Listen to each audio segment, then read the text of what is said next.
Okay, so I'm Savannah, and I was wondering, do you agree with like welfare and food stamps and stuff like that? The question is, do I agree? Like that America should have that. Yeah. Do I agree with welfare and food stamps and other such stuff? Now, that's a little bit of a complicated question because let me look at it this way.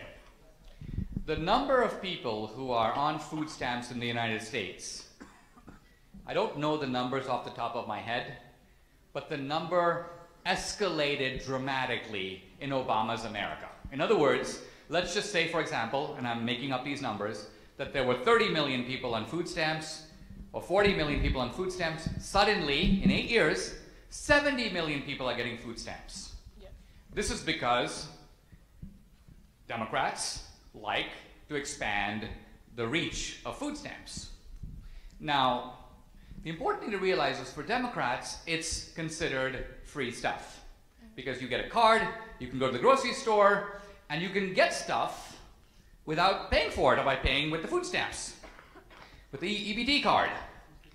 The question I would have is this: did the number of hungry people in America increase from 40 million to 70 million in 8 years? Was the Obama economy so terrible? Did he do such a horrible job that essentially he flung 30 million people into poverty, who now need to be fed at someone else's expense? Remember, Milton Friedman, the economist, once said, there's no such thing as a free lunch. By which he meant that nothing's free. People say, well, education's free. Education's not free. It costs money to have this building. It costs money to use this technology. It costs money to have books. Somebody's paying for it. Somebody's paying for it. So is it fair? It looks to me, am I in favor of food stamps? Yes. Am I in favor of unemployment benefits? Yes.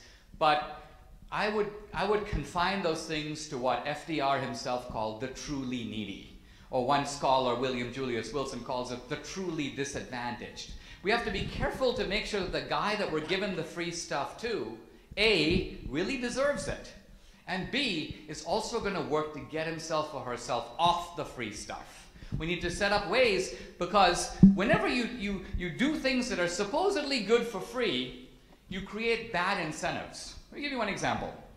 This relates to Obamacare. Isn't healthcare right?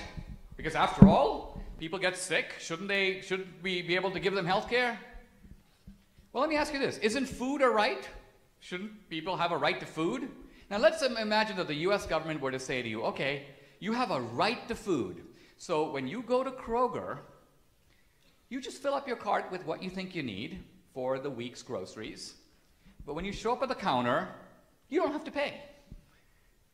You just take the stuff and go. What would happen? What would actually happen in this country if you did that? Well, you'd say, first of all, normally I buy 2 cartons of milk, but it's free. I'll buy 10. So you fill up your cart. Your cart is huge. You show up at the counter. Now, the person at the counter doesn't really care, but somebody owns that store. The guy who owns Kroger, John Kroger. I'm just guessing it's him. He goes, hey, I noticed people are taking all this stuff. But, an even more important realization, none of them are really paying. This is great, because since some other guy is paying, I will now start charging $40 for a carton of milk. Why? Because the guy's not going to care. It's free to him.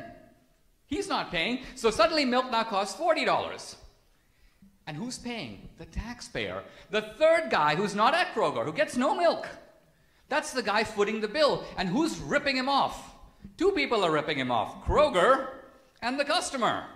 Because the customer is taking more milk than he or she needs, and Kroger's making a profit that's undeserved because some third guy is being cheated. So what I'm getting at is that politics can be a form of cheating. Politics can be a form of 2 guys getting together to rip off some third guy. And part of being smart is figuring that out, not just being an idiot and going, oh, I like free stuff. Realizing nothing's free. Someone's paying. Who's paying? Is it fair that they should pay? This is part of our democratic debate. And I'm not trying to resolve it again. I'm just trying to teach you how to think about it and to look behind the curtain, like in The Wizard of Oz. Let's look behind the curtain to see what's really going on.